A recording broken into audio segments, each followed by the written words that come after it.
Thottappally spillway ഷട്ടറുകളിൽ നിന്ന് മാലിന്യം നീക്കി തുടങ്ങി. ജനപ്രതിനിധികളും പ്രതിപക്ഷ നേതാക്കളും തോട്ടപ്പള്ളിയിൽ എത്തിയിട്ടുണ്ട്.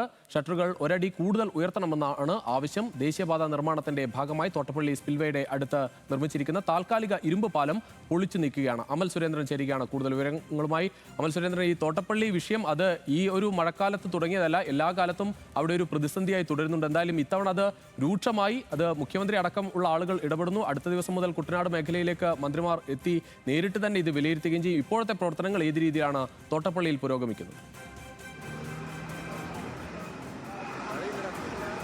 രുചീഷ്, നേരത്തെ തന്നെ തോട്ടപ്പള്ളി സ്പിൽവേയുടെ 39 ഷട്ടറുകൾ തുറന്നിരുന്നുവെങ്കിലും ഒരു ഷട്ടറിന് കേടുപാടും മൂലമാണ് തുറക്കാൻ സാധിക്കാതിരുന്നത്. പക്ഷേ ഈ മാലിന്യം വ്യാപകമായിട്ട് ഈ ഷട്ടറുകളിൽ വന്ന് അടിയുന്നതിനെ തുറന്ന ഒഴുക്ക് അത് തടസ്സപ്പെടുന്ന ഒരു സ്ഥിതി ഉണ്ടായിരുന്നു. ഇപ്പോൾ താൽക്കാലികമായിട്ട്, അതായത് ദേശീയപാത നിർമ്മാണവുമായി ബന്ധപ്പെട്ട് താൽക്കാലികമായി ഈ തൊഴിലാളികൾക്കും മറ്റും നടക്കാൻ വേണ്ടി നിർമ്മിച്ചിരുന്ന ഇരുമ്പ് പാലമായിരുന്നു. ആ ഇരുമ്പ് പാലത്തിലാണ് കൂടുതലായിട്ടും ഈ മാലിന്യം വന്ന് കെട്ടിക്കിടക്കുന്ന ഒരു സാഹചര്യം ഉണ്ടായിരുന്നു. വലിയ തടിക്കഷ്ണങ്ങളടക്കം ഇവിടെ ഇങ്ങനെ കെട്ടിക്കിടക്കുകയായിരുന്നു. ഇപ്പോഴേതായാലും ആ ഇരുമ്പ് പാലം മുറിച്ചു മാറ്റിക്കൊണ്ട് താൽക്കാലികമായ ഒരു പാലമാണ്. 3 മാസം മുമ്പ് തന്നെ ഈ പാലം പൊളിച്ചു നീക്കണമെന്ന് ദുരന്ത നിവാരണ അതോറിറ്റി അടക്കം നിർദ്ദേശം നൽകിയിരുന്നായിരുന്നു. പക്ഷെ അത് നടപ്പായില്ല.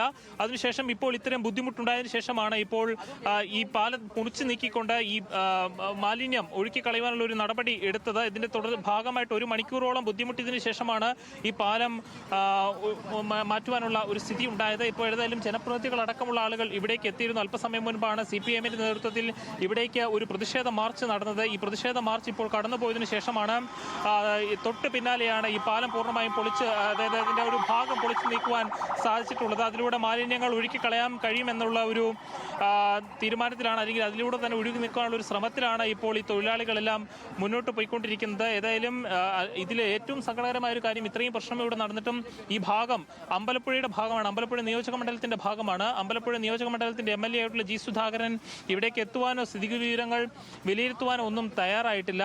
കഴിഞ്ഞ ദിവസങ്ങളാണ്, അതായത് മഴ തുടങ്ങിയ ആ ഒരു സമയത്ത് തോട്ടപ്പള്ളി സ്പിൽവേയിൽ നിന്നും മാറി പൊഴിയുടെ വശത്ത് മാത്രമാണ് അദ്ദേഹം എത്തിയിരുന്നത്. പക്ഷേ ഇത്ര ദിവസം കഴിഞ്ഞിട്ടും ഇവിടെ ഇത്രയും ബുദ്ധിമുട്ടുകൾ ഉണ്ടായിട്ടും അദ്ദേഹം ഇവിടെ എത്തിയിട്ടില്ല. അതെല്ലാം ഉന്നയിച്ചുകൊണ്ടായിരുന്നു CPM-ന്റെ പ്രതിഷേധം അല്പസമയം മുൻപ് ഇതിലൂടെ കടന്നുപോയത്. ഏതായാലും രജി ചെറിയാൻ അടക്കമുള്ള MLA-മാർ ഇവിടെ എത്തിയിട്ടുണ്ട്. ഇപ്പോൾ നമുക്ക് BJP-യുടെ നേതാവായിട്ടുള്ള സന്ദീപ് വചസ്പതി നമ്മോടൊപ്പം ചേരുകയാണ്. ഈ പൊഴിയിൽ നിന്ന് ഈ മാലിന്യങ്ങൾ നീക്കിയത് ഒഴുക്ക് ഇനി സുഗമമാകുന്നു വരുന്നുണ്ടോ? ഒരിക്കലുമില്ല. കാരണം നമ്മൾക്ക് ഇവിടെ നോക്കിയാൽ നിങ്ങളുടെ ക്യാമറ രാവിലെ മുതൽ പ്രേക്ഷകർ കണ്ടുകൊണ്ടിരിക്കുകയാണല്ലോ. കാരണം അവിടെ ആകെ 100 മീറ്ററാണ് ഇപ്പോൾ പൊഴി മുറിച്ചിട്ടുള്ളത്. നമുക്കറിയാം, മണിമലയാറ്, അച്ചൻകോവിലാറ്, പമ്പ, ഈ 3 നദികളിൽ നിന്നും ഗ്യാലൻ കണക്കിന് വെള്ളമാണ് ഒഴുകിയെത്തുന്നത്. ആ എത്തുന്ന വെള്ളം കടലിലേക്ക് പോകാനുള്ള സ്ഥലം എന്നുള്ളത് 100 മീറ്ററാണ്. എങ്ങനെയാണ് 100 മീറ്റർ വിട്ടിൽ കൂടി ഇത്രയും വെള്ളം കടന്നു പോവുക? സംസ്ഥാന സർക്കാർ എവിടെയായിരുന്നു ഇത്രയും കാലം? ഇവിടെ കഴിഞ്ഞ ദിവസങ്ങളിൽ ഞാനടക്കമുള്ള മുഴുവൻ രാഷ്ട്രീയ പാർട്ടികളും പ്രതിഷേധിച്ചതിൻ്റെ ഫലമായിട്ടാണ് അത് തുറക്കാൻ തീരുമാനിച്ചത്. ആ തുറക്കാൻ തീരുമാനിക്കുമ്പോഴെങ്കിലും ഒരു 10 JCB എങ്കിലും ഉപയോഗിച്ചാൽ തുറക്കണ്ടേ? ഈ 3 JCB ഉപയോഗിച്ച് ആ JCBയുടെ ചെവിട്ടിലേക്ക് തന്നെ മണ്ണ് നീക്കിയിടുകയാണ്. ശാസ്ത്രീയമാണ് ഇനിയെന്നാണ് പറയുന്നത്. കാരണം 350 അടിയോളം താഴ്ത്തോട്ടില്ലേ? ഉറപ്പായിട്ടും താഴ്ച മാത്രം പോരല്ലോ, വീതിയും കൂടി വേണം. വെള്ളത്തിന് കടന്നു പോകാൻ താഴ്ച മാത്രം പോരല്ലോ, നമുക്ക് വീതി വേണ്ടേ? 100 മീറ്റർ വീതിയിൽ കൂടി എങ്ങനെയാണ് ഈ വെള്ളം കടന്നു പോവുക? അപ്പോൾ ഇതുകൊണ്ടാണ് ഞങ്ങൾ പറഞ്ഞത്, വളരെ അശാസ്ത്രീയവും നിരുത്തരവാദപരവുമായിട്ടാണ് സംസ്ഥാന സർക്കാരിൻ്റെ ഇടപെടൽ. ഈ പ്രളയത്തിന് ഉത്തരവാദി സംസ്ഥാന സർക്കാരും സ്ഥല MLA ആണെന്ന് പറയേണ്ടി വരും. കാരണം ഈ പൊഴിമുറിക്കലിന് തടസ്സം നിന്ന അദ്ദേഹമാണ്. ഇവിടെ 2 MLA-മാർ തമ്മിലുള്ള ചക്കളത്തി പോരാട്ടമായിരുന്നു. കുട്ടനാട് MLA വരണോ, അമ്പലപ്പുഴ MLA വരണോ, എൻ്റെ അധികാരപരിധിയിൽ കയറി കുട്ടനാട് MLA കളിക്കുന്നു എന്നായിരുന്നു അമ്പലപ്പുഴ MLA-യുടെ പരാതി. ഇവർ രണ്ടുപേരും പരാതി പറഞ്ഞ അവസാനം സംഭവിച്ചത് എന്താ? ആയിരക്കണക്കിന് ജനങ്ങൾ വെള്ളത്തിൽ പോയി. ഇതാണ് BJP പറയുന്നത്. അവിടെ 10 15 JCB അധികമായി ഏർപ്പെടുത്തി വലിയ വ്യാപ്തിയിൽ മണൽ നീക്കണം എന്നാണ് BJP-യുടെ ആവശ്യം. തീർച്ചയായിട്ടും. ഏതായാലും എത്രമാത്രം ഇത് ഫലപ്രദമാകുമെന്ന കാര്യത്തിൽ ഇപ്പോഴും സംശയമുണ്ട്. രുചീഷ്, ഇങ്ങനെയാണ് തോട്ടപ്പള്ളിയിൽ നിന്നുള്ള വിശദാംശങ്ങൾ.